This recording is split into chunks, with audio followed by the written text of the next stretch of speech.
विदर्भातील बळीराजा पुन्हा एकदा आंदोलनाच्या उंबरठ्यावर उभा ठाकलाय।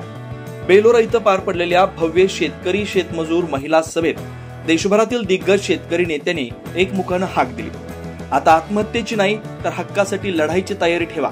राष्ट्रीय किसान मोर्चाचे अध्यक्ष राकेश टिकेत यांनी यावेळी स्पष्ट शब्दात सांगितलं की विदर्भातील जनतेत आंदोलनाचा करंट आहे। हा करंट शासन आणि प्रशासनाला जाणवला नाही तर शेतकरी हक्काच्या लढाईसाठी उग्र आंदोलन करावं लागेल। त्यांनी प्रहार जनशक्ती पक्षाचे अध्यक्ष आमदार बच्चू कडू यांच्या मागील 7 महिन्यांच्या आक्रमक आंदोलनात्मक भूमिकेचं कौतुक करत शेतमालाला हमीभावासाठी महाराष्ट्रात होणाऱ्या प्रत्येक लढ्यात आम्ही खांद्याला खांदा लावून उभे राहू अशी ग्वाही दिली। यावेळी व्यासपीठावर डॉक्टर अशोक ढवळे, महादेव जानकर, ज्येष्ठ पत्रकार पी साईनाथ, डॉक्टर अजित नवले, विजू कृष्णन, युद्धवीर सिंग, तेजिंदर सिंग विर्क यांच्यासह देशभरातील शेतकरी संघटनांचे नेते उपस्थित होते।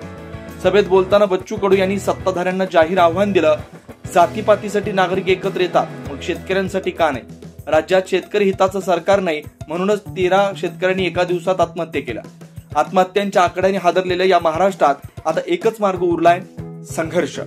अशा शब्दात त्यांनी संतप्त प्रतिक्रिया नोंदवली आहे। बच्चू कडू यांनी पुढे सांगितलं की बळीराजाच्या जीवाशी खेळणाऱ्या सरकारला जाग करण्यासाठी 28 ऑक्टोबर रोजी नागपूर इथं भव्य आंदोलन होणार आहे। या लढाईत पुरुष शेतकऱ्यांबरोबरच महिला शेतकरी व शेतमजुरांनी आघाडी घेणं गरजेचं आहे। ही कष्ट आणि इमानदारीची लढाई आहे, हे आम्ही बेमानीने तुम्हाला मागत नाही आहे। आणि जेवढं पिकतं त्याला किमान भाव जर देता येत नसा तर तुम्ही बसता कशाला? तुम्ही सरकार तिथं म्हणून तुमची लायकी जरी एकाच झाली हो, आम्ही पिकवलेल्या मालाला जर भाव भेटत नसत आणि सरकार आम्हाला देत नसत आणि तरी जरी आम्ही स्वस्त बसत असत तर बांगड्या घाला, बांगड्या नाही घालता असेल तर मी येतो घालाले। थोडस 13 महिने लढले, हे जर लढले नसते तर 13 कायदे तुमच्या उरावर बसले असते।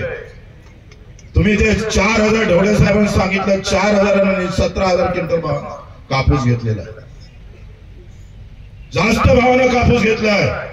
मोदी साहेबांना ट्रम्पनं एक फोन केला आणि 11% आयात कमी केला। भाव इथं थांबला नाही, मे महिन्यात 25 लाख गाठी कापसाच्या आल्या, 25 लाख गाठी। ऑक्टोबर पर्यंत मुदत होती, डिसेंबर पर्यंत वाढवली, अजून 100 लाख गाठी तुमच्या उरावरून बसणार आहे कापूस उत्पादक शेतकऱ्यावर। पेरा पराठी तुम्ही लावायच्या जाती धर्माचे झेंडे नारे, अधिक खलास व्हा, झेंडा घेऊन आम्हीच मराठच चालले। 17,000 रुपये क्विंटल भावानं कापूस घेतला मोदीनं, 17,000 रुपये क्विंटलनं, आणि तुमच्या कापसाला 6,000 पण भेटत नाही। काही चिंता नाही आम्हाला, काही पर्वा नाही। साला एका जिल्हा परिषदच्या तिकीटसाठी झेंडा घेऊन मरतोय आम्ही फक्त। मी निवडून आलं पाहिजे, मला पद भेटलं पाहिजे, हे चुलीत घालतं तुझं पद।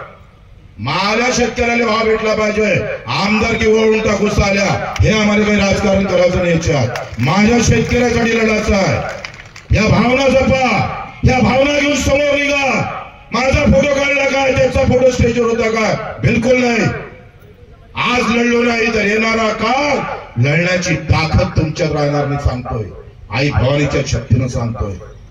येणारा काळ तुमचा नाही, राहणार नाही, कारण लढणारा शिल्लक राहणार नाही। जसं आम्ही पंक्तीत वाढणारे होते ना पहिले गाव खेड्यात, आता कॉन्ट्रॅक्ट द्यावं लागतं, वाढणारा पण शिल्लक ठेवला नाही आहे, तसंच होणार। तुम्हारे लिए कोई लढने वाला नहीं रहेगा। वेगवान घडामोडी पाहण्यासाठी आमच्या चॅनलला लाईक व सबस्क्राइब करायला विसरू नका।